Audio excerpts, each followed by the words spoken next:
नमस्कार दोस्तों, आज की इस वीडियो में आप देखेंगे पुराना पेपर यूपी पुलिस का। दोस्तों तो 2020 का ये पेपर है, 20 दिसंबर 2020 का द्वितीय पाली में। तो दोस्तों आप पूछेंगे कि 20 दिसंबर में तो 2019 के बाद तो यूपी पुलिस की जो है भर्ती ही नहीं आई। तो दोस्तों जो जेल वार्डन था, जेल वार्डन घुड़सवाल, और दोस्तों जो फायरमैन का है तो वही आपका कांस्टेबल का ही वो होता है, यूपी पुलिस में ही वो आता है। ठीक है, तो देखिए हिंदी का है। सबसे पहला नंबर जो क्वेश्चन है पेपर का, इनमें से जिसका जन्म अंडे से होता हो को व्यक्त करने के लिए कौन सा शब्द है। मतलब जिसका जन्म अंडे से होता है उसको क्या कहते हैं। तो जिनको पता है कमेंट बॉक्स में बताते रहें। तो देखिए दोस्तों, इसको कहते हैं अंडज। क्या कहते हैं? अंडज कहते हैं। दोस्तों कमेंट बॉक्स में कमेंट कर करके और देखते रहिए कितना क्वेश्चन का आप सही आंसर दे पा रहे हैं। क्या कहते हैं? अंडज कहते हैं जिसका जन्म अंडे से हुआ हो, और जिसका जन्म दोस्तों वर्ण में हो उसे दोस्तों जो है क्या कहेंगे? अंत्यज कहते हैं। ठीक है, निम्न वर्ण में जिनका जन्म हुआ है उनको अंत्यज कहते हैं। तो दोनों याद रखिएगा, हो सकता है आगे आपके एग्जाम में आ जाए। नेक्स्ट बात करेंगे, निम्नलिखित में आपको बताना है अमृत का अनेकार्थक शब्द नहीं है, नहीं वाला बताना है। तो दोस्तों जो है अमृत का जो शब्द होता है वो आप जानते हैं कौन कौन सा होता है, कौन सा नहीं है वो पूछा जा रहा है। तो यहाँ पर जो है मोती नहीं है। अमृत का दोस्तों अनेकार्थक शब्द में स्वर्ण भी होता है, पारा भी होता है, दूध भी होता है। ठीक है, और भी होते हैं, जैसे अन्न को भी कह देते हैं, अन्न को भी कह देते हैं, जल को भी कह देते हैं। ठीक है, तो ये सब होते हैं। कौन सा नहीं होता है? तो यहाँ पर दोस्तों जो मोती राइट आंसर हो जाएगा। ठीक है, मोती। पेपर अब आपका दोस्तों थोड़ा सा अप लेवल का आ रहा है तो ध्यान देंगे। ठीक है, क्योंकि बहुत साल हो चुका है।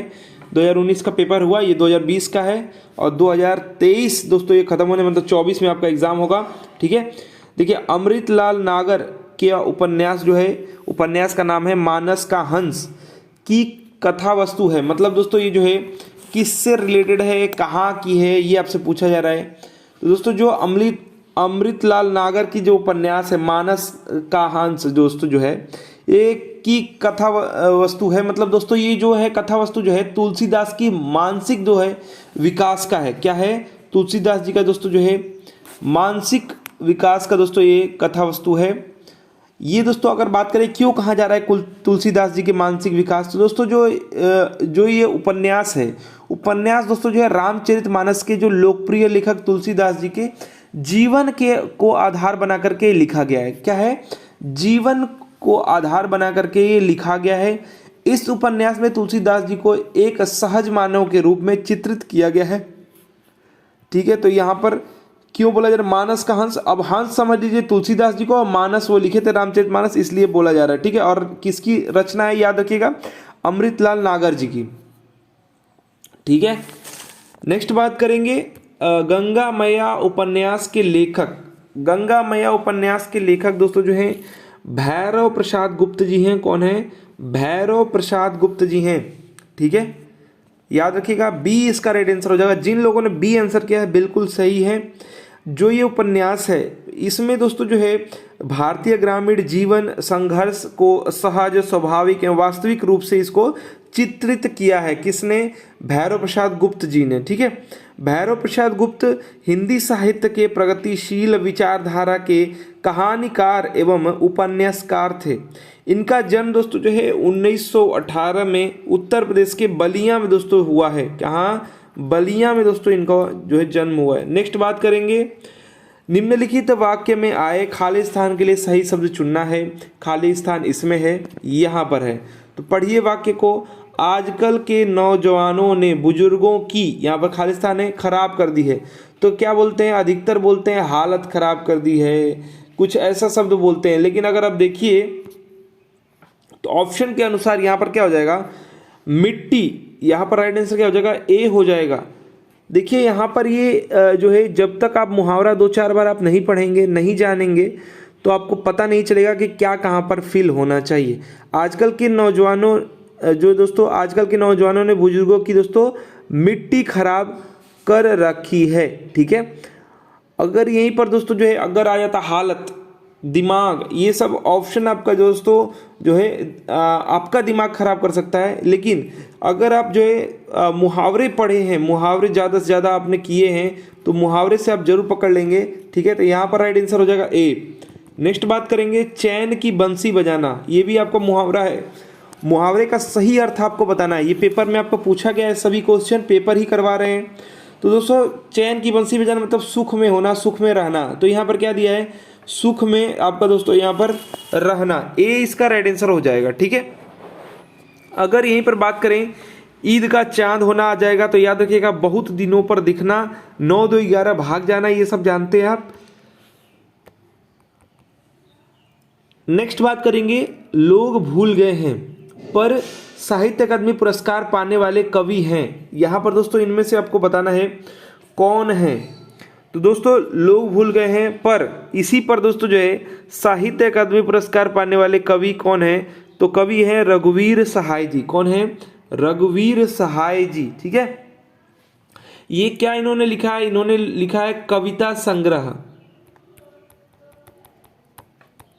कविता संग्रह। इसी पर दोस्तों जो है इनको 1984 में क्या मिला, साहित्य अकादमी पुरस्कार मिला है। ठीक है, अगर बात करेंगे 2022 का, हो सकता है एग्जाम में पूछ दिया जाए, तो 2022 का दोस्तों जो है साहित्य अकादमी पुरस्कार बद्री, किसको, बद्री नारायण को दोस्तों जो है, बद्री नारायण को उनकी काव्य संग्रह क्या नाम है, तुमड़ी, तुमड़ी के शब्द, तुमड़ी के शब्द, इसके लिए दोस्तों इनको मिला हुआ, किसको, बद्री नारायण को, 2022 का। याद रखिएगा, हो सकता है एग्जाम में आपकी पूछे जाए। नेक्स्ट बात करेंगे इनमें से उसी का, उसी समय का, इनमें से उसी समय का को व्यक्त करने वाला शब्द, मतलब इस कौन सा है, ये आपसे पूछा जा रहा है। मतलब उसी समय के लिए कौन सा शब्द इसमें उपयोग हो रहा है, तो दोस्तों उसको कहते हैं तात्कालीन। जैसे नहीं कहते हैं तात्कालीन व्यवस्था बहुत ही ढुलमुल थी, तो उस समय की बात हो रही है। तात्कालीन मतलब उसी समय की बात हो रही है। उसको व्यक्त करने के लिए शब्द सी बिल्कुल ही सही है।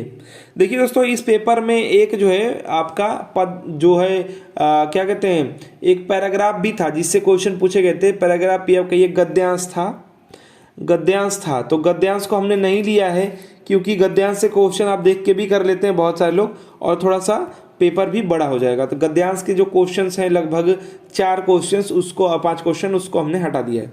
नेक्स्ट बात करेंगे कृत प्रत्ययों के संयोग से बनने वाली क्रिया को क्या कहते हैं। देखिए इसको कहते हैं कृदंत। क्या कहते हैं, कृत प्रत्ययों के दोस्तों संयोग से बनेगा तो क्या कहेंगे, कृदंत कहते हैं। याद रखिएगा। ठीक है, प्रत्यय जो होता है वो पीछे लगता है, उपसर्ग जो है आगे लगता है। ठीक है, प्रत्यय उस अक्षर या उस समूह को कहते हैं जो शब्द रचना निमित्त में दोस्तों जो है पीछे आता है। जैसे बूढ़ापा है ना, तो पा जो है प्रत्यय हो जाएगा, आपका जो है प्रत्यय लग के बन जाएगा। और कृत प्रत्ययों के संयोग से बनने वाली क्रिया को कृदंत कहते हैं। जैसे आपका जात है ना, जात में अक है तो आपका क्या हो जाएगा, जातक। जैसे बौद्धों की एक जो है दशरथ जातक, एक क्या है, जात में अक लग गया है तो क्या हो गया, जातक हो गया। दशरथ जातक किसका, राम जी का, उसमें वर्णन है, बौद्धों का ग्रंथ है वो। ठीक है, चलिए तो ये कृदंत क्या हो जाएगा, प्रत्यय हो जाएगा। नेक्स्ट बात करेंगे, नेक्स्ट क्वेश्चन ध्यान से सुनिए। श्री कृष्ण के सुन वचन अर्जुन क्रोध से जलने लगे, शोक सब शोक अपना भूल कर करतल युगल मलने लगे। फिर आगे बताया रहा, संसार देखे अब हमारे शत्रु रण में मृत पड़े, करते हुए यह घोषणा वे हो गए उठकर खड़े। यह जो पंक्ति है इसमें रस पूछा जा रहा है कौन सा है। तो अगर आप देखेंगे तो यहाँ पर क्या हो रहा है, रुद्र, मतलब यहाँ पर रौद्र वाला आ रहा है। ठीक है, क्या आ रहा है, रौद्र वाला आ रहा है, तो यहाँ पर राइट आंसर ए हो जाएगा। ठीक है, इसका जो भाव है यहाँ पर देखिए वो क्या है, क्रोध है। तो क्रोध जिसका भाव रहता है वहाँ पर रस क्या हो जाएगा, रौद्र रस हो जाएगा। तो रस और उनके जो भी संचारी भाव विभाव जो भी चीज़ें हैं इनको अच्छे से याद रख लीजिएगा। ठीक है, वीर का जो उत्साह होता है क्या होता है, उत्साह होता है। ठीक है, तो ये सब आप याद रखेंगे। नेक्स्ट बात करेंगे, निम्नलिखित कौन सा विकल्प विराम भेद और उसके चिन्ह को सुमेलित नहीं करता है। मतलब ध्यान दीजिए, पूर्ण विराम मतलब क्या होता है, खड़ी पाई होता है। क्या होता है, खड़ी पाई होता है। अल्प विराम मतलब क्या होता है, कॉमा होता है। ठीक है। एक अर्ध विराम भी होता है, तो विराम चिन्ह वाला हमने जो वीडियो बनाया उसको देख लीजिएगा, ठीक है। तो अर्ध विराम जो होता है, एक ठो यहाँ पर बिंदु रहेगा और एक ठो ये रहेगा, ठीक है। तो इसको कहेंगे अर्ध विराम, और खाली एक ठो कॉमा रहेगा उसको कहेंगे अल्प विराम, ठीक है। योजक चिन्ह नहीं है ये गोला वाला जो है ना, इसको कहते हैं, क्या कहते हैं, कमेंट बॉक्स में देगा, ला से कहते हैं, ठीक है। योजक चिन्ह जो होता है ऐसे ऐसे होता है, माइनस की तरह, ठीक है। तो यही गलत है, यही पूछा है, सुमेलित नहीं करता है, यही गलत है। उदाहरण ये बिल्कुल ही ठीक है, ये इन्वर्टेड कॉमा वाला बिल्कुल ठीक है, यही गलत है। इसको कहते हैं लाघव, क्या कहते हैं, लाघव कहते हैं भैया, याद रखिएगा, ये आ जाएगा एग्जाम में। नेक्स्ट बात करेंगे, निम्नलिखित वाक्य में आए खाली स्थान के लिए सही शब्द चुनिए। जिसने गुलाबी कमीज पहनी है, जिसने गुलाबी कमीज पहनी है, खाली स्थान है, नाम श्याम है। तो देखिए, जिसने जब लिखा है तो आप क्या उसके बाद लगाना चाहते हैं, उसके बाद होगा उसका। जिसने ऐसा किया है उसका ऐसा हो, लेकिन यहाँ पर क्या है, जिसने गुलाबी कमीज पहनी है उसका नाम श्याम है। तो यहाँ पर क्या होगा, बी इसका राइट आंसर हो जाएगा, ठीक है। तो यहाँ पर जो होता है उसी के अनुसार आप दोस्तों जो है इसको भर देंगे, पता चल जाता है शब्द रचना से। नेक्स्ट बात करेंगे, चाबुक जो है निबंध संग्रह के रचनाकार हैं। चाबुक जो है निबंध संग्रह के रचनाकार कौन है, तो इसके जो है रचनाकार हैं निराला जी, सूर्यकांत त्रिपाठी निराला, ठीक है, सूर्यकांत त्रिपाठी निराला, सी इसका राइट आंसर हो जाएगा। चाबुक जो है निबंध संग्रह है, ठीक है। यह दोस्तों जो है हिंदी कविता के छायावादी युग के प्रमुख स्तंभ जो हैं उनमें से एक रहे हैं। कौन, निराला जी। इनका जो जन्म है वो 1896 में मिदनापुर में वेस्ट बंगाल यानी पश्चिम बंगाल में दोस्तों हुआ है, ठीक है। नेक्स्ट बात करेंगे, भोर बिहान, ये सब आप सुने होंगे गांव में, भोर बिहान और निशांत निम्नलिखित में से किसके प्रवाची शब्द हैं। ये किसके भैया, प्रभात के, सुबह जो होता है उसके। भोर बिहान और निशांत, ठीक है, ये सब सवेरा के, सवेरा, एक सवेरा भी आता है, याद रखिएगा। दिन का क्या होता है, दिवस, दिवा, वार, प्रमाण, प्रमाण बहुत अलग है, तो दिवस दिवा सबको याद होगा। एक वासर भी होता है, क्या होता है, वासर, ठीक है। शाम को क्या कहते हैं, शाम को कहते हैं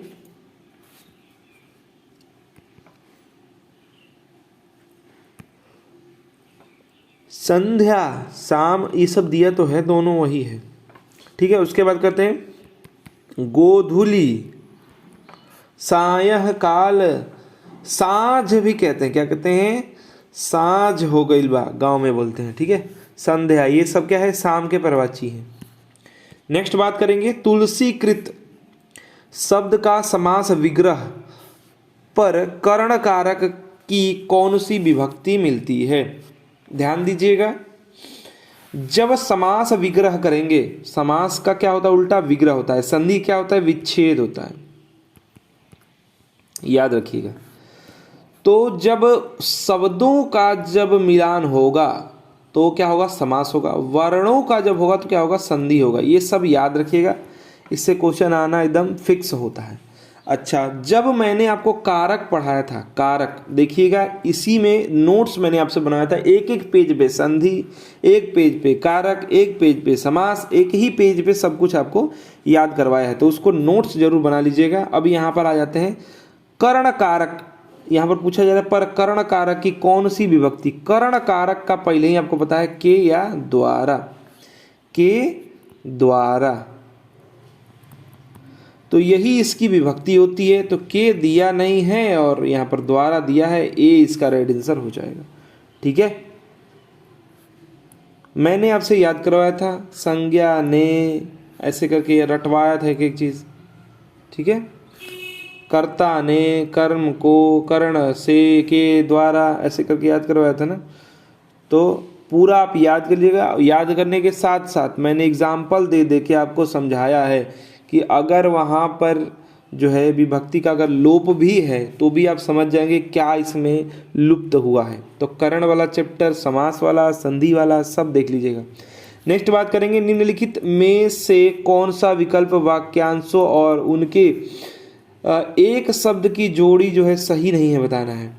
अच्छा, कौन सा गलत है? देखिए, जो बहुत बोलता हो उसके लिए जो शब्द है उसको क्या कहेंगे? तो उसको वाचाल कहते हैं, या बोलने में निपुण रहेगा उसको कहते हैं। जो कुछ नहीं जानता उसको कहेंगे अज्ञ। जो मापा न जा सके उसको अपरिमेय, ये भी ठीक है। जो अनुकरण करने योग्य हो उसको विश्वसनीय नहीं कहेंगे, अनुकरणीय कहते हैं। क्या कहते हैं? जिस पर विश्वास किया जा सके या जिसका विश्वास किया जा सके उसको विश्वसनीय कहते हैं। इसको क्या कहते हैं? अनुकरणीय। क्या कहते हैं? अनुकरणीय। ठीक है, तो यही इसका जो है सुमेलित नहीं है, जोड़ी गलत है। नेक्स्ट बात करेंगे, जो भेदा न जा सके वाक्यांश के लिए एक शब्द, तो उसको कहेंगे अभेद्य। ऑप्शन में दिया भी हुआ है, सी इसका राइट आंसर हो जाएगा। ठीक है, जो पुरुष लोहे जैसा मजबूत हो उसको कहेंगे लौह पुरुष। क्या कहेंगे इसको? लोहे जैसा जो मजबूत होगा। ठीक है, और जिसे दोस्तों जो है कठिनाई से भेदा जा सके उसको दोस्तों क्या कहेंगे? दुर्भेद्य। द यहाँ पर ऐसे रहेगा। ठीक है, कहते हैं। और जो सर्वशक्ति संपन्न रहेगा उसको कहेंगे सर्वशक्तिमान, जैसे ईश्वर। ठीक है, नेक्स्ट बात करेंगे, व्याल, उरग, पन्नग निम्नलिखित में से किसके पर्यायवाची शब्द हैं? तो ये दोस्तों जो होते हैं ये सभी पर्यायवाची जो हैं आपके सांप के होते हैं। किसके होते हैं? सांप के। ठीक है, व्याल अगर व्याघ्र आ जाएगा तो किसके हो जाएगा? बाघ का हो जाता है। ठीक है, तो ये सब चीज़ें आप याद रखिएगा, थोड़ा सा चेंज होगा। यहाँ पर सांप का हो जाएगा, उरग, पन्नग ये सब किसका होता है? सांप का होता है। हाथी का भौरा का याद रखिए। भौरा का कौन कौन सा होता है? एक भ्रमर होता है, सबको याद होगा। भंवरा होता है, ये भी सबको याद होगा। एक मधुप होता है। मधु मतलब क्या होता है? आपका जो है शहद, उसका मधुकर, वो भी अब उसी का हो जाएगा। एक होता है अली, याद रखिएगा, अली। ठीक है, एक याद रखिएगा जो एग्जाम में बहुत बार आता है, सिलीमुख।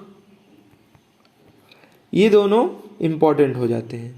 हाथी का गज सबको याद होगा। मतंग याद रखिएगा, वो भी सबको याद। गजेंद्र भी सबको याद होगा। मदकल नहीं याद होगा, मदकल भी याद रखिएगा। ठीक है, तो ये सब एग्जाम में आने वाले प्रश्न हैं।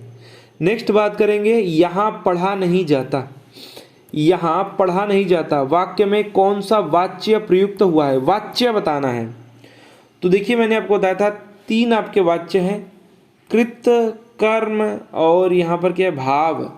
तो इसमें पूछा जा रहा है आपसे दोस्तों जो है यहाँ पढ़ा नहीं जाता, तो इसमें क्या हो जाएगा? जब भी ऐसा आएगा, चला नहीं जाता, पढ़ा नहीं जाता, हुआ कुछ भी ऐसा करके, तो उसमें क्या हो जाएगा? भाववाच्य याद रखिएगा। क्या हो जाएगा? भाववाच्य। राइट आंसर इसका बी हो जाएगा। मैंने कई बार इसको दोस्तों जो है क्या किया है? एग्जाम्पल में लिया है, कई बार बताया भी है। ठीक है, अगर बात करेंगे क्रिया के जिस परिवर्तन से यह ज्ञात होता है कि क्रिया द्वारा किए गए विधान का विषय कर्ता है, कर्म है या फिर भाव है, तो उसको वाच्य कहते हैं। 3 प्रकार आपको बता दिया, कर्ता के लिए कृत, कर्म के लिए कर्म और भाव के लिए भाववाच्य। नेक्स्ट बात करेंगे, निम्नलिखित कौन सा उपन्यासकार साहित्य अकादमी पुरस्कार से सम्मानित नहीं है? देखिए, ऐसा भी प्रश्न आता है, नहीं है वाला। तो इनमें से जो है मन्नू भंडारी जी नहीं है। साहित्य अकादमी पुरस्कार प्रति वर्ष दोस्तों जो है मान्यता प्राप्त है 24 जो है प्रमुख भाषाओं में प्रत्येक वर्ष दोस्तों जो है प्रत्येक प्रकाशित सर्वोत्कृष्ट जो है साहित्यिक जो कृति को प्रदान किया जाता है। भगवती चरण वर्मा जी को मिला हुआ है 1961 में। ठीक है, भूले बिसरे जो इनके हैं उसके लिए, कृति के लिए, उपन्यास के लिए, चित्र के लिए, भूले बिसरे चित्र। भूले बिसरे चित्र, ये है उपन्यास। ज्ञानेंद्र कुमार जी को मिला हुआ है 1966 में। ये मिला है मुक्ति बोध उपन्यास के लिए, मुक्ति बोध के लिए मिला हुआ है। ये सब याद भी रखिएगा किसका कौन सा है। मुक्ति बोध उपन्यास के लिए मिला हुआ है। अमृतलाल नागर जी को मैंने अभी आपको बताया, अमृत और विष के लिए 1967 में मिला हुआ है। अमृत और विष, तो अमृतलाल नागर जी हैं भी, अमृत और विष उपन्यास है, इसके लिए इनको मिला हुआ है। मंडू भंडारी जी को अभी तक नहीं मिला हुआ है, याद रखिएगा यही इसका राइट आंसर हो जाएगा। तो पेपर कुछ टफ जा रहा है। निम्नलिखित में से कौन सा विकल्प शब्द और उनके अनेकार्थक शब्दों की जोड़ी सही जोड़ी नहीं है, मतलब गलत वाला बताना है। ठीक है, तो यहाँ पर क्या दिया है, अंक चिन्ह को दोस्तों यहाँ पर भाग्य दिया है, ये ऐसा तो होता ही नहीं। यहाँ पर देखिए, तो यहाँ पर क्या दिया है, शब्दों की सही जोड़ी नहीं है, गलत वाला आपको चुनना है। ठीक है, अच्छा यहाँ पर देखिए, कोटा किला एक प्रकार का दोस्तों वस्त्र है। अंक चिन्ह दोस्तों जो है भाग्य से रिलेटेड है। कोटा किला दोस्तों एक प्रकार का वस्त्र है, ये भी आपका ठीक ही है। बलि उपहार दोस्तों ये क्या है, कर था। ठीक है, अगर बात करेंगे दोस्तों ये क्या है, सरश्रद्धेय ये तालाब है, तालाब नहीं है। सरश्रद्धेय अनेकार्थक शब्द नहीं है सर का दोस्तों। तालाब दोस्तों जो है वो सिर एवं पराजित होगा, इसका जो है अनेकार्थिक शब्द क्या होता है, सिर एवं पराजित होता है। ठीक है, तो यहाँ पर जो है यही वाला आपका गलत है। ठीक है, अगर बात करेंगे तो यहाँ पर आपका जो है दोस्तों अंक चिन्ह भाग्य से रिलेटेड है, या कहिए कि दोस्तों अनेकार्थक में आ जाता है। कोटा किला एक प्रकार का दोस्तों ये वस्त्र का है, ये भी आपका ठीक है। अगर बात करेंगे बलि, ये भी आपका दोस्तों जो है एक प्रकार का अनेकार्थक शब्द के अंतर्गत आता है। सर श्रद्धेय का और तालाब का कोई यहाँ पर रिलेशन नहीं है, तो यही जो है जोड़ी सही नहीं है। तालाब का याद रखिएगा, सिर एवं जो है पराजित होता है। नेक्स्ट बात करेंगे, निम्नलिखित में असत्य कथन की पहचान करना है, कौन सा असत्य है, गलत है। तो यहाँ पर देखिए, सभी वर्गों के तीसरे, चौथे एवं पांचवे व्यंजन क्या होते हैं, सघोष होते हैं। तो बिल्कुल ही ठीक है, मतलब क्या बात हो रही है, क वर्ग का देखिए, क ख ग घ अंग। ठीक है, तो देखिए ये होता है पहला, ये होता है दूसरा, तीसरा, चौथा, पांचवा। तो ये पहला और दूसरा अगर छोड़ दें, ठीक है, तो इनको बोलने में आपका गुंजायमान यानी सघोष या फिर घोष वर्ण ये कहे जाते हैं। ठीक है, तो बिल्कुल ही बात दोस्तों जो है ये आपका सही है। ठीक है, अब देखिए व्यंजन वर्गों के पहले और दूसरे व्यंजन अघोष होते हैं, तो बिल्कुल ठीक है, क और ख बोलने में घोषणा नहीं हो रही है ज़्यादा। अब देखिए नेक्स्ट, ये घोष अघोष भी मैंने ध्वनि वाले चैप्टर में करवाया है, वर्ण और वर्णमाला ध्वनि वाले में, तो उसको भी आप कर लीजिएगा। एक ही पेज में ऐसे मैंने कर करके आप लोगों को याद करवाया है, तो नोट्स देख के जरूर बना लीजिएगा, याद हो जाएगा आपको। नेक्स्ट है आपका समस्त स्वर जो है सघोष ध्वनियाँ हैं। अब यहाँ पर बात हो रही है जो स्वर हैं, व्यंजन की नहीं बात हो रही है, स्वर यानी आ, ये सब क्या होता है, ये सब सघोष होते हैं। तो दोस्तों यहाँ पर जो बात कही गई है वो बिल्कुल ही ठीक कही गई है। जो भी स्वर ध्वनियाँ होती हैं ये क्या होती हैं, सघोष ही होती हैं। ठीक है, अगर बात करेंगे दोस्तों यहाँ पर बोला गया आपसे डी वाले में सभी विसर्ग सघोष हैं। विसर्ग दोस्तों जो है अघोष होते हैं, क्या होते हैं, अघोष होते हैं। तो ये आपका गलत है, यानी डी इसका राइट आंसर हो जाएगा। ठीक है, विसर्ग अघोष दोस्तों होते हैं, याद रखिएगा। और श व्यंजन, ये वाला श, षटकोण वाला श, छोटा श, ये सब क्या होते हैं, ये सब जो है विसर्ग अघोष होते हैं, याद रखिएगा। कौन से होते हैं, सभी जो है विसर्ग, ये सब क्या होते हैं, मतलब श और ये स, ये सब क्या होते हैं, ये व्यंजन दोस्तों जो है विसर्ग अघोष होते हैं। तो राइट आंसर का जो है डी हो जाएगा। नेक्स्ट बात करेंगे, यहाँ पर निम्नलिखित में से किस सही वाक्य का दोस्तों यहाँ पर पहचान करना है, सही में से कौन सा है। तो श्री कृष्ण सब में सही लिखा गया है, तो यहाँ पर गलती नहीं है। अच्छा आगे बढ़िए, श्री कृष्ण के अनेकों नहीं अनेक होता है, तो ये पहले कट जाएगा। श्री कृष्ण के बिल्कुल ठीक है, अनेक नाम हैं, ये ठीक है। श्री कृष्ण को, ये भी गलत है। श्री कृष्ण का अनेक नाम है, ये भी देखिए, तो ये भी दोस्तों जो है क्या होना चाहिए था, यहाँ पर दोस्तों श्री कृष्ण के होना चाहिए था, का नहीं। तो श्री कृष्ण के अनेक नाम हैं। तो यहाँ पर दोस्तों सिर्फ ऑप्शन नंबर बी आपका सही दिखाई दे रहा है, ठीक है, वाक्य, बाकी सब आपका गलत है। नेक्स्ट बात करेंगे, क्रिया का मूल रूप क्या कहलाता है। क्रिया का जो मूल रूप है वो धातु कहलाता है, ठीक है, याद रखिएगा, ए इसका राइट आंसर हो जाएगा। इसको मैंने करवाया था, तो कई बार क्वेश्चन सेट जब मैंने लिया था हिंदी का, तो उसमें मैंने कई बार करवाया है ये, ठीक है, तो राइट आंसर इसका ए हो जाएगा। धातु कहलाता है, याद रखिएगा, ठीक है। मूल धातु से दोस्तों पढ़ से क्या होता है, पढ़ना बन जाता है क्रिया में। खेल से क्या हो जाएगा, खेलना हो जाएगा क्रिया में, ठीक है। उत्पत्ति अथवा जो है शब्द निर्माण की दृष्टि से धातु को दोस्तों दो प्रकार है यहाँ पर, एक मूल धातु, एक होता है यौगिक धातु। तो ये भी याद रखिएगा, दो प्रकार है, एक मूल है, एक होता है यौगिक। तो दोनों याद रखिएगा, ठीक है, उत्पत्ति के आधार पर। नेक्स्ट बात करेंगे, निम्नलिखित व्यंजनों में नासिक, नासिक मतलब नाक में बोलेंगे, व्यंजन है कौन सा है। तो यहाँ पर आपसे जो पूछा जा रहा है उसके अनुसार न हो जाएगा। देखिए कौन कौन से होते हैं, इनमें से ये सब नहीं है। कौन कौन से होते हैं याद रखिएगा, न हो गया है। पंचम अक्षर जो भी हैं, पांचवें अक्षर जो भी हैं, जैसे क ख ग बोले तो क ख ग घ और अंग, यानी ये पकड़ा गया, ये नासिक के हो जाएगा। ऐसे ही आपका इय नासिक के हो जाएगा, अण नासिक के हो जाएगा, ठीक है। फिर उसके बाद ये सब के नीचे हलंत होता है, याद रखिएगा। न और म भी होता है, म को अलग से याद रखिएगा, ठीक है। ये सब क्या है, नासिक क्या है, नाक में ये सब का उच्चारण होता है। और आप ध्वनि वाला चैप्टर कर लीजिए, उसमें मैंने अच्छे से बताया, वर्णमाला ध्वनि वाला जो चैप्टर हमने देखो सीखो स्टडी वर्णमाला ऐसे सर्च कर लीजिएगा, आपको मिल जाएगा। उसमें बहुत चीज़ें मैंने एक ही पेज में करवा दिया है, ठीक है। थोड़ा सा छोटा छोटा लिखा है, उसको क्वालिटी बढ़ा के देख लीजिएगा। नेक्स्ट बात करेंगे, राजेश जोशी को साहित्य अकादमी पुरस्कार किस रचना पर प्राप्त हुआ। कौन सी रचना है जिसमें उनको प्राप्त हुआ। तो याद रखिएगा, रचना का नाम है दो पंक्तियों के बीच, ठीक है। राइट आंसर इसका ए हो जाएगा, ठीक है। ये दोस्तों जो है राजेश जोशी को साहित्य अकादमी पुरस्कार जो मिला है वो 2002 में मिला है। उनकी जो कविता संग्रह है, ये क्या है, कविता संग्रह, क्या है, कविता संग्रह। इसके लिए मिला हुआ है दो पंक्तियों के बीच, बिटवीन द लाइन आप लोग कहते हैं ना, वही वाला है, ठीक है। और इनका दोस्तों और भी हैं, जैसे कि आपका मिट्टी का चेहरा, एक दिन बोलेंगे पेड़, ये सब क्या है, मिट्टी का चेहरा, एक दिन बोलेंगे पेड़ में, और आपका जो है नेप्थ में हंसी, इनके दोस्तों काव्य संग्रह हैं। ये सभी के सभी इन्हीं के संग्रह हैं। इसके लिए मिला था इनको दोस्तों 2002 में साहित्य अकादमी, ठीक है। नेक्स्ट बात करेंगे, सुरेंद्र वर्मा को साहित्य अकादमी पुरस्कार किस वर्ष प्रदान किया। अब तो आपको एक चीज क्या करना है, जो भी साहित्य अकादमी पुरस्कार या जिनको ज्ञानपीठ पुरस्कार जो पुरस्कार मिले उनको एक पेज पे लिख लेना है। अभी मैं करवा दूंगा, ठीक है। तो इसको एक पेज में लिख लेना, कब मिला है, किसके लिए मिला है, और उनके कुछ रचनाएं भी नीचे लिख लीजिएगा, ठीक है।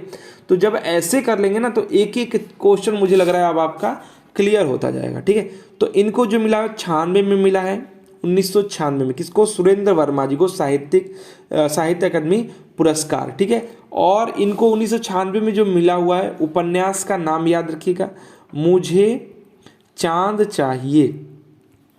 क्या चाहिए, चांद चाहिए, इसके लिए मिला हुआ है, ठीक है। राइट आंसर का बी हो जाएगा।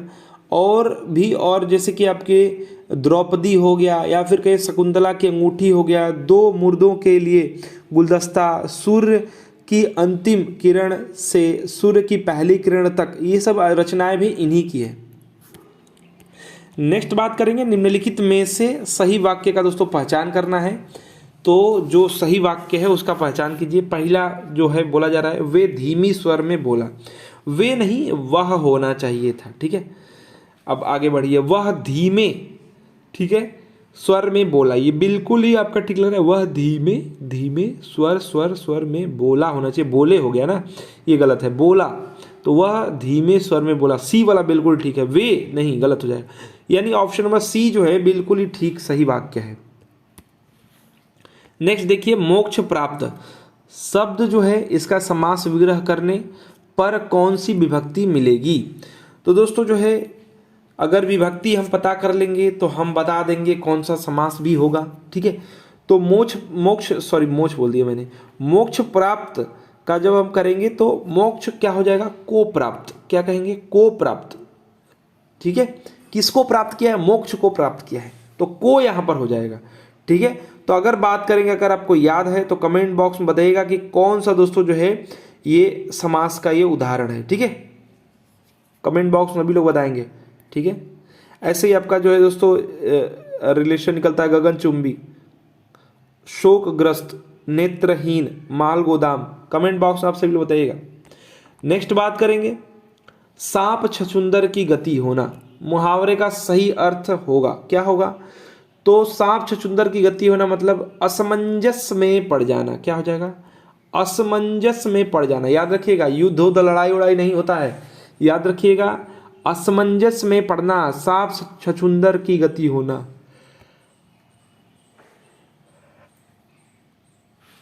बी राइट आंसर हो जाएगा।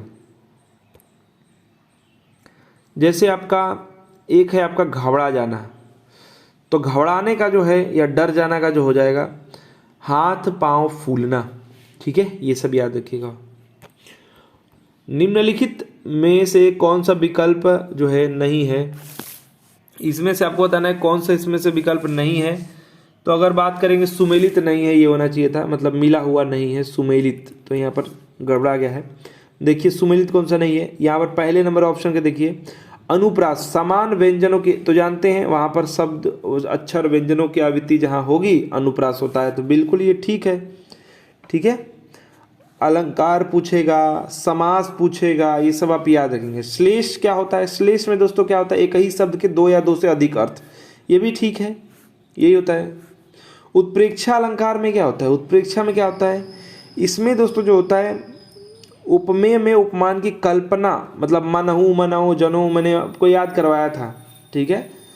तो ये भी आपका दोस्तों जो है समास अलंकार ये सब आपको याद होना चाहिए, ठीक है। तो यहाँ पर जो है अलंकार में क्या होगा, उत्प्रेक्षा मनहु जनहु रहता है, मतलब कल्पना या संभावना प्रकट की जाएगी। अब आ जाइए डी वाले में, संदेह, जहाँ उपमान उपमेय की संदेह प्रकट किया जाएगा। तो यहाँ पर दोस्तों जो है ये वाला आपका गलत है। अब ध्यान दीजिए कैसे ये गलत है, जहाँ दोस्तों जो है उपमेय और उपमान में समानता जो देख करके यह निश्चय नहीं हो, क्या निश्चय पता करना, क्या निश्चय नहीं होगा कि कौन उपमेय है और कौन दोस्तों उपमान, जब ऐसा होगा ना तब आपका संदेह बना रहता है, वहाँ संदेह अलंकार होता है। याद रखिएगा, बहुत इंपॉर्टेंट बात मैं बता रहा हूँ, ठीक है। जहाँ उपमेय और उपमान में समता देखकर, समानता देख करके या निश्चय नहीं हो या पता नहीं हो कि कौन उपमेय है कौन उपमान, अर्थात संदेह बना रहेगा, तो वहाँ पर होता डी इसका रेड आंसर हो जाएगा, यही सुमेलित नहीं है। नेक्स्ट और बात करें तो दोस्तों लास्ट क्वेश्चन है पेपर का, भाव विलास और रस विलास कृति के लेखक पूछा जा रहा है। तो इसके जो लेखक हैं वो हैं महान कवि देव। इनका जो जन्म है वो दोस्तों इटावा उत्तर प्रदेश यूपी इटावा में हुआ है। तो यहाँ पर राइट आंसर का जो है डी हो जाएगा, भाव विलास और रस विलास कृति के लेखक, ठीक है। रीतिकालीन रीतिबद्ध काव्य धारा के महान कवि ये हैं, ठीक है। भाव विलास रस विलास, साथ ही साथ प्रेम तरंग बहुत बार पूछा जाता है, याद रखिएगा, प्रेम तरंग, ठीक है। अष्टायाम, प्रेम चंद्रिका, भाविनी विलास, विलास वाला उन्हीं का है, याद रखिएगा, भाविनी विलास भी इनकी सब रचनाएं हैं, ठीक है। इन्हें दोस्तों जो है काव्य कौशल की दृष्टि से इन्हें बिहारी के समकक्ष दोस्तों माना जाता है। तो देखिए दोस्तों ये आपका पेपर था 2020 वाला हिंदी का। आशा करते हैं दोस्तों कि आपको ये हमारा प्रयास, हमारा वीडियो पसंद आएगा। वीडियो को अधिक से अधिक लाइक शेयर कीजिएगा। हमारा वीडियो देखने के लिए धन्यवाद। Please like and share. धन्यवाद।